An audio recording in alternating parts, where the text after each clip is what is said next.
संपूर्ण शरीराच्या सोनोग्राफीसाठी जिल्ह्यातील सर्वाधिक अत्याधुनिक सोनोग्राफी मशीनद्वारे तपासणी आणि जलद रिपोर्टिंगसाठी Bhise sonography x-ray centre Palus, फिटर 3D 4D scan, colour Doppler, digital x-ray, elastography, anomaly scan यासह दर मंगळवारी 2D इकोची सुविधा. भिसे सोनोग्राफी व x-ray centre Palus, Marathe Shriraj hospital जवळ, कन्याशाळा रोड पलूस. संपर्क 74 47 39 90 90 आणि 89 83 84 70 04. कारभाऱ्यांनी पलूसच्या जनतेला त्रास दिला. त्या कारभाऱ्यांच्या विरोधामध्ये जे पक्ष जे मंडळी एकत्र येतील अशा सर्व मंडळींना एकत्र करण्याचं काम, भले 2 पावलं आम्हाला स्वाभिमानी म्हणून मागे जरी राहायला लागले तरी 2 पावलं पुढे मागे सरकून मी स्वतः सर्व पक्ष एकत्र आणून, आम्ही सर्वजण मंडळी सर्व पक्ष एकत्र आणून सामूहिक नेतृत्वात ही पलूसची नगर परिषद प्रस्थापितांच्या विरोधात लढणार आहोत. कालचं जे काय स्टेटमेंट आदरणीय बाबांनी केलं, तर बाबा सुद्धा आमचे ज्येष्ठ मार्गदर्शकच आहेत. गेले 2009 ला असेल, 2014 ला असेल, 2019 ला असेल, या तिन्ही विधानसभेच्या निवडणुकीमध्ये 2009 ला 2014 ला या सर्व स्वाभिमानी मंडळींनी बापूंच्या बरोबर त्यांना बाबांच्याच पाठीमागे सर्वजण उभा राहिलेले आहेत. 2019 ला सुद्धा संग्राम भाऊ निवडणूक लढणार होते अपक्ष, त्यावेळी सुद्धा आम्ही सर्व मंडळींनी त्यांना पाठिंबा दिलेला होता. तेव्हा बाबा हे आमचे मार्गदर्शकच आहेत, बाबा हे ज्येष्ठ नेतेच आहेत. तेव्हा आमचा त्यांच्या बाबतीत काय म्हणजे काय किंतु परंतु असण्याचं कारण नाही. एक राष्ट्रीय पक्ष असल्यामुळं कदाचित त्यांनी काल ते वक्तव्य केलं असेल, पण सर्व मंडळींना एका छताखाली आणून एक चांगल्या पद्धतीची विकासक आघाडी या ठिकाणी उभा करून सामूहिक नेतृत्वामध्ये येणारी नगरपालिका ही आम्ही सर्व मंडळी आपापल्या पक्षाची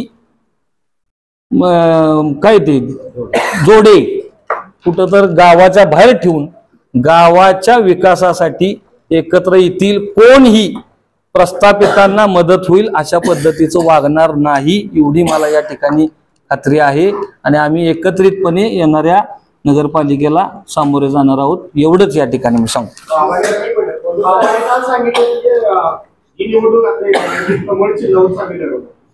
मी आत्ताच तुम्हाला सांगितलं 2009, 2014, 2019 सातत्यानं आम्ही त्यांना त्यांच्या पाठीमागच उभा राहिलेलो आहोत. ते आमचे मार्गदर्शक आहेत.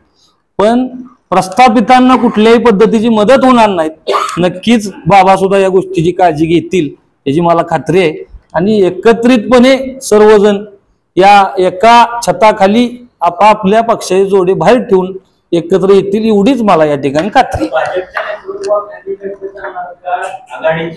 मी मगापासून तोच प्रश्न मी परत पुन्हा तेच सांगतो. काही जणांना गैरसमज, पलूसच्या सर्व विरोधक एकत्र येणार, प्रस्थापितांच्या विरोधामध्ये असणारे जेवढी पक्ष असतील ते सर्व पक्ष, प्रस्थापितांमधली सुद्धा काही नाराज घटक आहेत ज्यांना विश्वासात घेतलेला नाही, ती सुद्धा जर याला आमच्याकडे तयार असतील तर त्यांनाही सोबत घेऊन आम्ही एका अजेंड्याखाली आणून फक्त अजेंडा एकच राहील, फक्त आणि फक्त पलूसच्या विकासाच्या दृष्टीनं एखादी आघाडी स्थापन करून, एक आघाडी स्थापन करून आम्ही सर्वजण बाजूला ठेवू.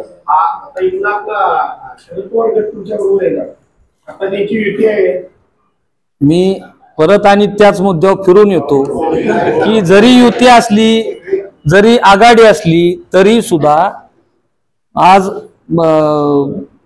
मी आता मगाच्या अण्णांचं नाव सुद्धा घेतलं. आज त्यांचंही मार्गदर्शन आम्हाला गावाच्या विकासासाठी आहे.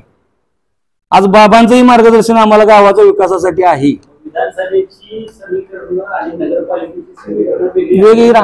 आज ह्या पलूस मधला नागरिक जागृत झालेला आहे.